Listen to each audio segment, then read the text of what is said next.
ვინაიდან ხვალ საქართველოს თვითგამოცხადებულ პარლამენტს დანიშნული აქვს პრეზიდენტის დანიშვნის პროცედურა, პრეზიდენტის არჩევნებს კი ეძახიან, მაგრამ სინამდვილეში დანიშვნის პროცედურა, აუცილებელი არის საზოგადოება მიცოდეს, რომ მორიგ უკანონობასთან და ანტიკონსტიტუციურ ქმედებასთან გვექნება საქმე.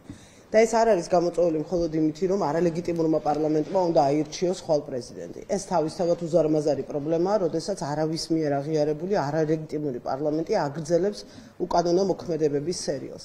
მაგრამ ამ შემთხვევაში დამატებით თავად პრეზიდენტის არჩევასთან დაკავშირებით საქართველოს პარლამენტმა მორიგ ჯერზე დაარღვია კონსტიტუცია და დაარღვია საარჩევნო კანონი. კერძოდ საქმე გვაქვს რასთან? საქართველოს კანონში ერთმნიშვნელოვნად წერია, რომ ქვეყნის პრეზიდენტის არჩევისთვის აუცილებელია არსებობდეს 30 დღიანი ვადა. მე ხახ მუხლების ციტირებას არ დავიწყებ, თუმცა ყველას, ვისაც აინტერესებს, შეუძლია ნახოს შესაბამისი მუხლების საარჩევნო კანონმდებლობის. აუცილებელი არსებობდეს 30 დღიანი ვადა და ყველა ხვდება ალბათ, რომ ეს იმისათვის არის, რომ საარჩევნო კამპანიისთვის კანდიდატებს ჰქონდეთ შესაბამისი დრო, რომ აწარმოონ ეს საარჩევნო კამპანია. საქართველოს საარჩევნო კოდექსში არის ერთადერთი შემთხვევა გათვალისწინებული, როდესაც განსხვავებული ვადები შეიძლება დაადგინოს CESCOM და ეს შემთხვევა ამბობს, რომ მხოლოდ იმ შემთხვევაში, თუ შეუძლებელია და არსებობს გამონაკლისის შემთხვევა და შეუძლებელია ვადების დაცვა, შესაძლოა რომ სხვაგვარი გრაფიკი განისაზღვროს.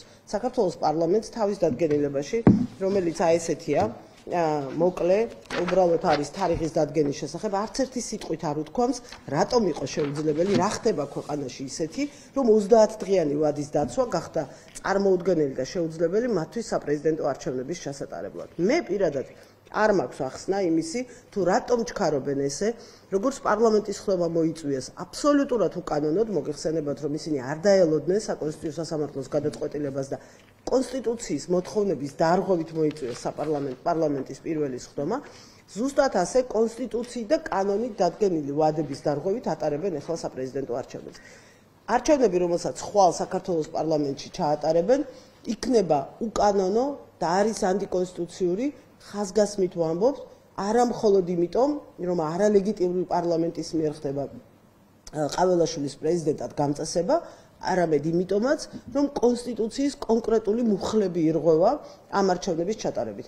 შესაბამისად, ყველა ეს მოქმედება, რომელსაც ხვალ იმ შენობაში რუსთაველის 8-ში შევარდნილები რომ არიან და დაკავებული რომ აქვთ ხალხი განახორციელებს, ყველა ეს მოქმედება გამოცხადდება უკანონოდ და ძალადაკარგულად მაშინვე, როდესაც ამ ქვეყანაში დაბრუნდება სამართლიანი მართლმსაჯულება და შესაძლებელი გახდება ქვეყნის კანონიერ სივრცეში დაბრუნება.